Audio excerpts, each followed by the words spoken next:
So, good morning or good night, depending on where you are in the world, and welcome to another video of the Shield Dude on a Couch, another anniversary album review. And today I'm joined by, first of all, we have for the first time on the channel, we have Yogi. Hey, Yogi, how are you?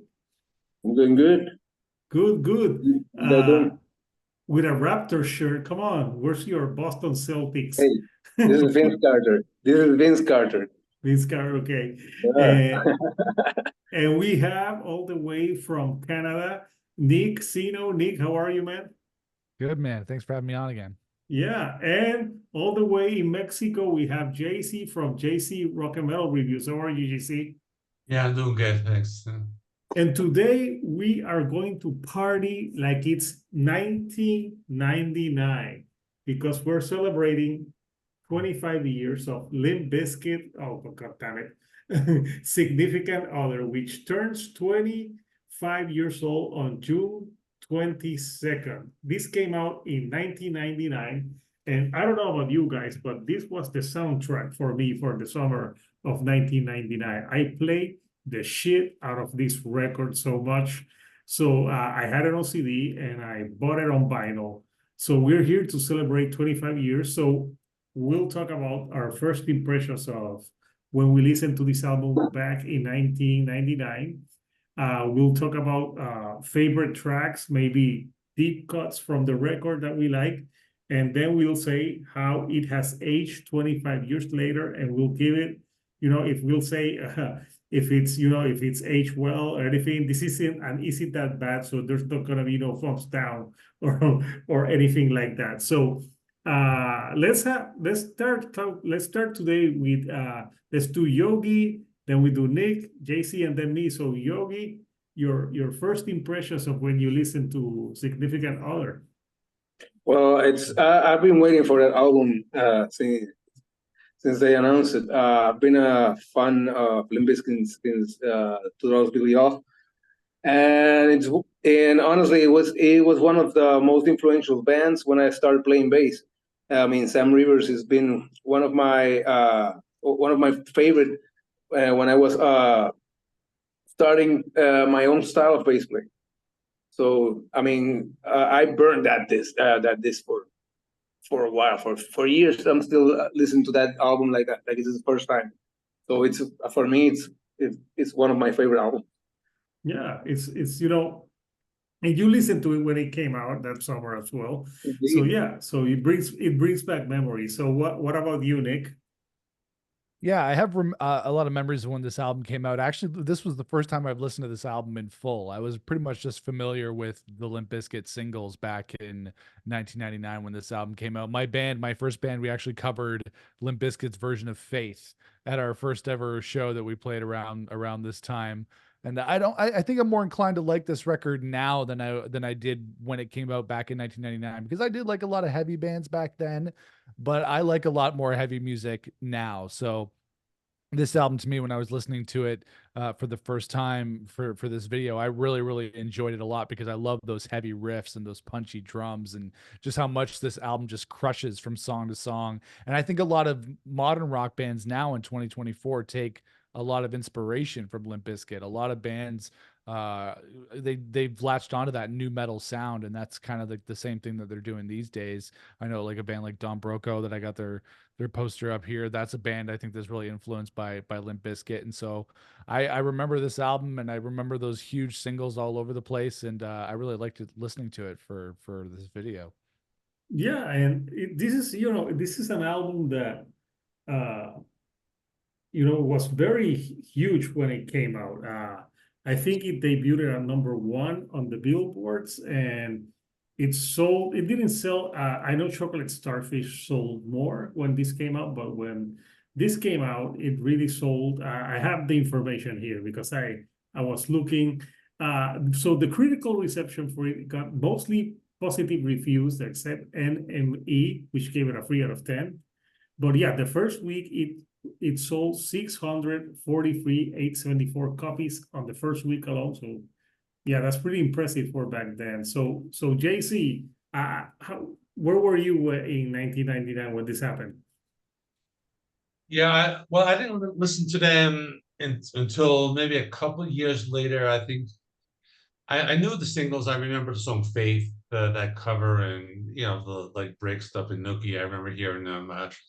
But I got into them a little later, like when the Chocolate Starfish album came out, and I bought like the first three CDs because I really liked this band. It just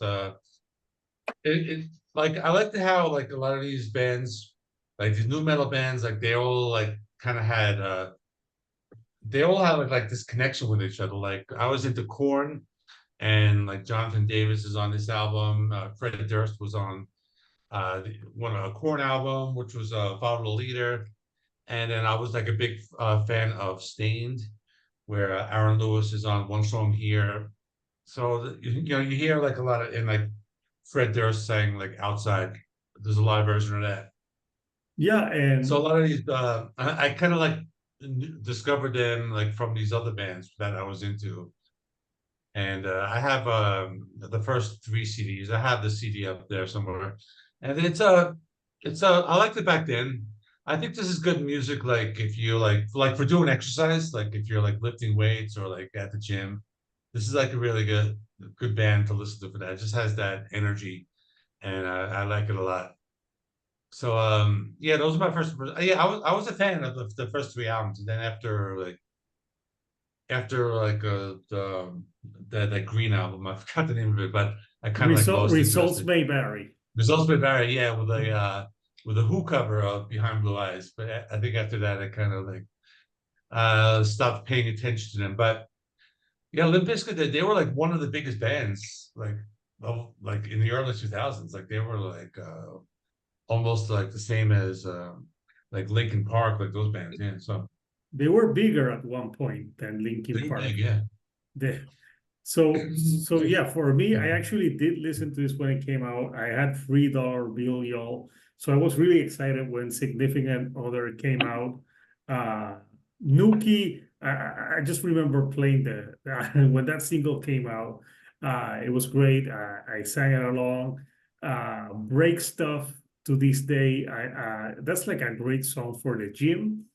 And also, I have a story with that song. Back when that came out, I was driving back home after a day of like a night of partying. And when I'm getting to the street from my house, it's a very narrow street. So I'm getting almost at the end, and this car comes in the front.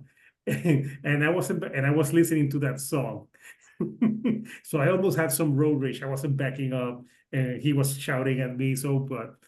But at least I didn't get out and had like a break stuff moment. But yeah, this band also, this obviously after they released this, they had the infamous Woodstock 1999 incident that to this day, I think they got too much of a bad rap. Like the fires and stuff happened with the Red Hot Chili Peppers, and like what they said, oh, it was Fred Durst's fault. He was just being himself. Like come on. Yeah. Like when I watched that and they were trying to, it's all their fault. Yeah. It was suiting. It was suiting. That song on that moment, it was suiting. Come on. Well, he said break stuff, and they're like, yeah. and they obey. Tonight. Of course. Yeah. So, but yeah, and Limp Bizkit, it's a band that got then a lot of like unnecessary hate. A lot of people like ashamed that they like them. I think maybe it's because of Fred Durst, but the band, they play tight as fuck. Like Wes Borland is a very underrated guitar player. What he does on other projects and stuff, like he does some technical stuff, and I think a lot of people like dismiss because he wears stuff and he's like kind of weird where he wears stuff, but he's so good. And Sam Rivers, like Yogi said, great bass player, and John Otto is a very good drummer as well, and DJ Lethal, come on, from House of Pain. And I don't know, to me, Fred Durst, even though he's not the best like vocalist, but I think that for this band, he's like a great businessman and intelligent, because he's done videos, produced other bands. So yeah, those are, and I did listen to this when it came out a lot. So yeah, let's pick maybe like favorite tracks. I know there's some singles, but maybe some deep cuts on this record. What, like Yogi, what tracks are your favorite, Uh, man? well, I really love Rearranged. I Oh really yeah. love, of course, I love Noki. And one of my favorites is No Sex. Actually, is really great. And You I'm shouldn't have broke. taken your pants off, man. Huh? Remember that song where he says, "I shouldn't have taken my pants off," Yeah, yeah. but you let me. I'm like, yeah. That's what I said back in 1999. Like, I didn't want to take him off. You let me do it. Well, dude, what your cat is very excited, man. Yeah. So your deep cuts is No Sex, and you said another one. I'm broke and don't go wandering. Oh, Those, yeah, that's those three. Those are nice tracks. I love those tracks. yeah. When I was listening to this album today, I can really relate to "I'm Broke." Oh yeah, I think we can. It's with the child support. I'm broke. So yeah. So what about you, Nick? Yeah, I think things never change. 25 years later, I'm still broke. I was broke back when this came out when I was in high school, and I'm still broke. So that was actually one of the songs I'd never heard that before I listened to it today. So I really like that song. I broke. It had a super heavy riff. Like that riff right at the beginning is, what is that? Like I don't even know how many steps they've dropped the strings on that one, but it's really really heavy. I think Wes Borland's a great guitar player too. I actually went into like a little bit of a rabbit hole on YouTube watching Limp Bizkit live videos of their live shows, and yeah, they sound like fantastic. I think they're a really great live band, so I really like that one. Um, I really like just the singles released from this record. Like when they came out, they were really good, but I like them even more now. I love Nookie. I think that is like a bona fide classic song of the era, and I think it still really holds up really well. I remember it being all over the radio and all over videos and everywhere when it came out in 1999. I remember really liking that video. Break Stuff is awesome because you can never get enough of the aggression in that song. We all feel that sometimes. Some days when we're having a bad day, we always feel like we gotta break stuff. And then yeah, I actually really liked the opening song on this record, which was Just Like This, and I thought that kicked Yeah, off the album in really nice style and kicked it off in really heavy style. So those were my favorite tracks. Yeah, I remember that track was in the Big Daddy movie. Yeah. The Just Like This. Yeah, I remember Adam that Sandler. track. Yeah. Yeah, I was wondering, Nick, were you singing "I'm Broke" in your office? Yes. Your boss passes along, and you're like, "Give me back my money, bitch." Yes, exactly. Yeah, for sure. It's a great track. So Yeah. what about you, JC? Yeah. As for the singles, I think Nuki's a great song, but I think I've heard it a lot. So that one for me, it's a little overplayed, but I really like Break Stuff. This is a great, like a rap song with, this is a very aggressive song. And then the other single, I think it was End Together Now. That's more of like, that one has Method Man. Oh, yeah. That's yeah, more like hip hop, but it's a fun song. I like it. It's Shut the not really fuck much up. that much of a metal song. It's more, it's a fun song. As for the deep cuts, I think No Sex was a great song. That one actually has Aaron Lewis on doing backup vocals, and it's just that the whole concept of the song, it's really good.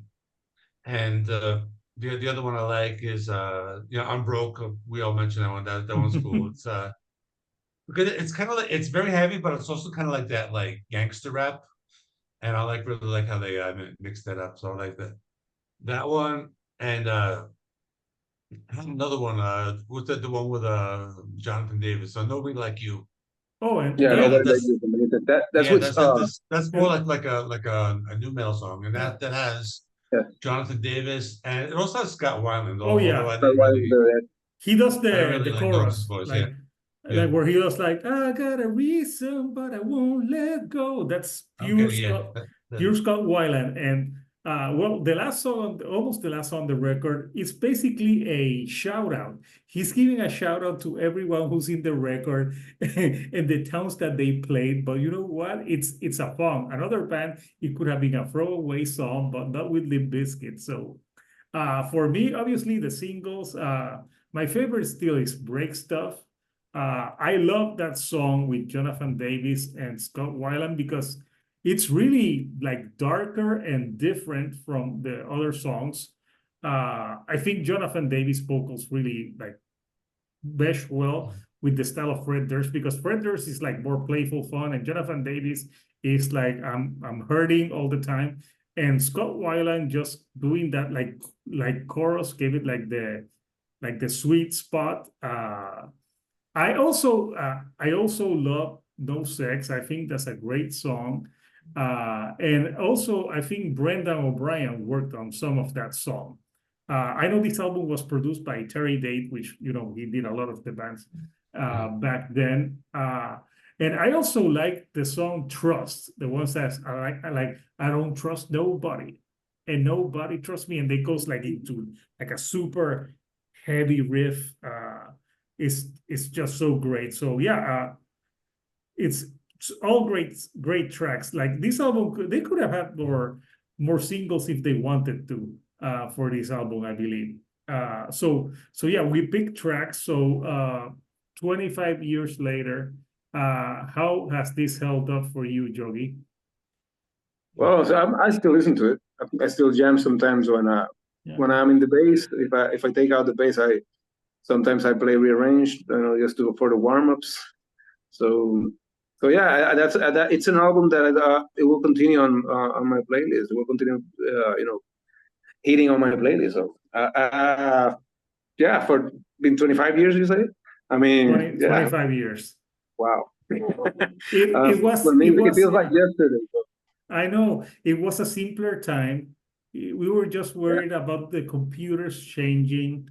J-Lo wasn't married to Ben Affleck. Justin Timberlake wasn't being arrested for driving under the influence of alcohol. Britney Spears wasn't that crazy. I miss 1999. There was no Facebook, no MySpace, no cell phones, and you know what? It was fucking awesome. I think it's one of my favorite years. When I think of 1999, especially like 1997 to those last years of the 90s, for me were fun. I was in college. So what about you, Nick, 25 years later? How old do you feel?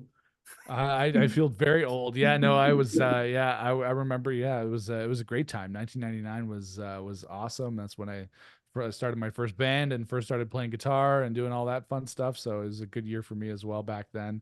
But like I was saying earlier, like this album holds up for me because I'm more into it now than I would have been back then. So I rock Nookie in the car all the time. We'll be, turning it up. I wouldn't have done that back in the day, but I definitely do it now. So it's an album I think I really enjoy now more than I would have back then. So it definitely holds up for me. I think it sounds great too in terms of the production, the drums, the guitars. They sound modern even 25 years later. And like I was saying, a lot of bands nowadays I think get a lot of influence from those heavy guitars and the drums that Limp Bizkit did on their albums. So I think it holds up really well. And there's actually a couple of songs from this record that I hadn't heard before that I'm going to add into my playlist so I can crank them in the car as well. So I dig it.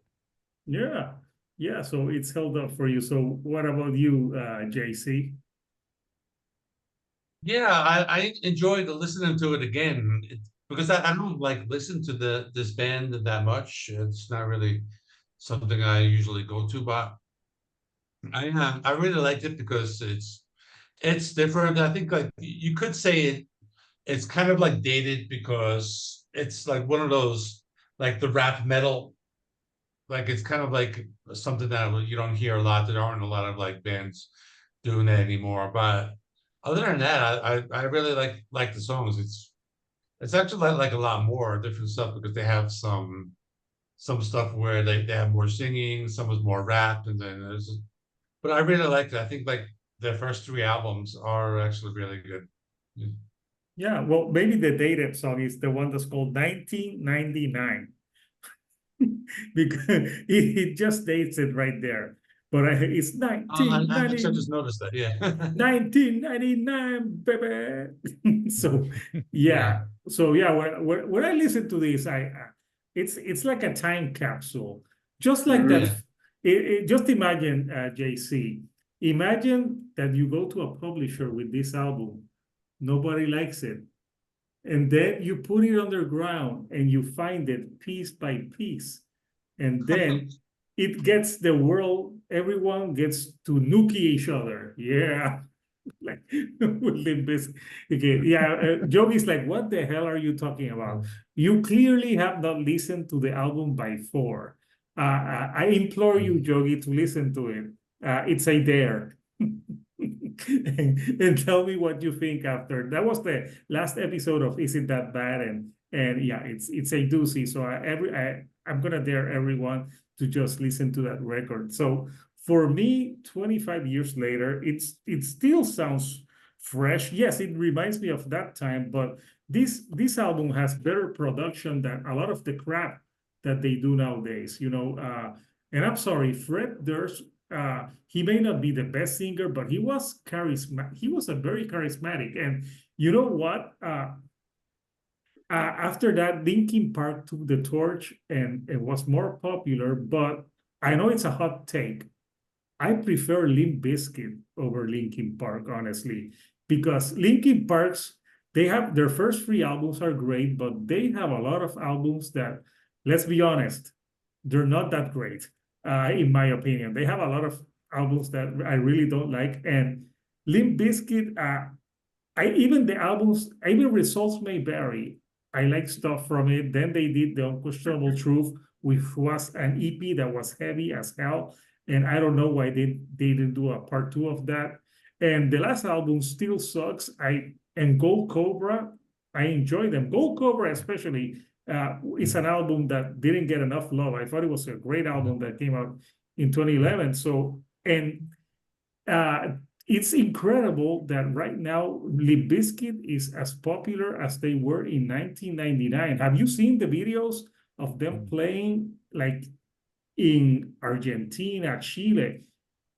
Everyone is into them, which I find interesting. And I saw an interview that Fred did with Bill Maher, and he was talking about that, about like now they got like kids coming with their parents, and like it's something incredible. So I just think it's awesome that they're so huge now. I almost saw them when I was living in Florida. This is a true story. I went to the Hard Rock Cafe hotel that they have in Hollywood, Florida, and I was in the line for the concert, and they canceled the concert because the promoter check this out, he put seats in the mosh pit.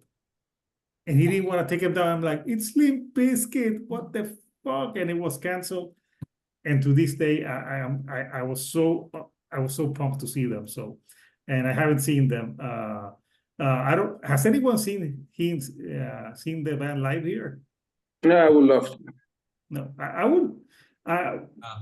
would wish they would come to Puerto Rico. I think like I don't see him coming here. So why not? We got Evanescence coming here. Like, why can't Limp Bizkit come? I don't know. I don't think I think it's gonna be a bigger band to bring. Yeah, Evanescence only have one good album. I don't think so. Spend that money. Yeah, but yeah, I'll have to go see them somewhere eventually. So, before like last question, Yogi, did you do it for the Nuki? I did it for the Nuki. I did it all for the Nuki. Nick, have you done it for the Nuki? Yeah, for sure. You can take JC, probably in college. JC's pleading the fifth. He's like, JC's like, yeah, of course. Yeah. Me too. Like, who hasn't done it for the Nuki? So we want to know from you, Couchers, what do you think of Significant Other 25 years later. What are your favorite tracks from this record? Early memories of listening to this. I know this was the album for my summer of 1999. I played it so much, and I still like listening to it to this day. So comment on your tracks, and I know there's more albums that have anniversaries this year that we'll cover. I know that yeah, I think for December I want to talk about 16 Stone by Bush that turns 30 years old. So I want to talk about that one, and we'll have more episodes of Is It That Bad? And soon I want to do the new series that I want to do, Should Have Been Bigger, where we pick a band and we say if it should have been bigger. So please subscribe for Yogi. He doesn't have a YouTube page, but well, he has a YouTube page, but he doesn't have any content. So if you subscribe, you'll just see Yogi's face. Yeah. Maybe you should do like some bass playing and stuff and put it there, man. I don't know. Like I told you, I'm really into photography right now, so I'll stick to it. Stick to photo, yeah.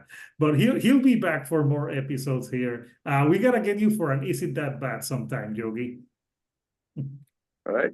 Yeah, and of course Nick Sino, he talks a lot of like rock albums. He does covers on his channel. Some interviews as well. And his latest video, he talked about the Beach Boys documentary. Yeah, I didn't see it because I don't have Disney Plus. But did they skim over the part of being friends with Charles Manson? No, it was in there. Yeah, not a huge bit about it, but yeah, it was in there. Can't miss that. That's one of the that's interesting for sure. Yeah, that's super interesting. So please subscribe to his channel. I think in next week I'm going to be on his channel talking about an album review on his channel. So I'll be on his channel, and obviously JC Rock and Metal Reviews. He has album rankings. He does album reviews, and he also does like history of bands, where he goes deep into the history of the bands, and it's pretty interesting. So subscribe to him. And finally, my channel, if you like this type of content and some humor on the channel, like subscribe to me. The channels is getting up there in the views. So please keep sharing it with people who like music. So until next time, this is Hector, the Shield Dude on a couch, and we'll see you all right here on the couch. Thank you and goodbye.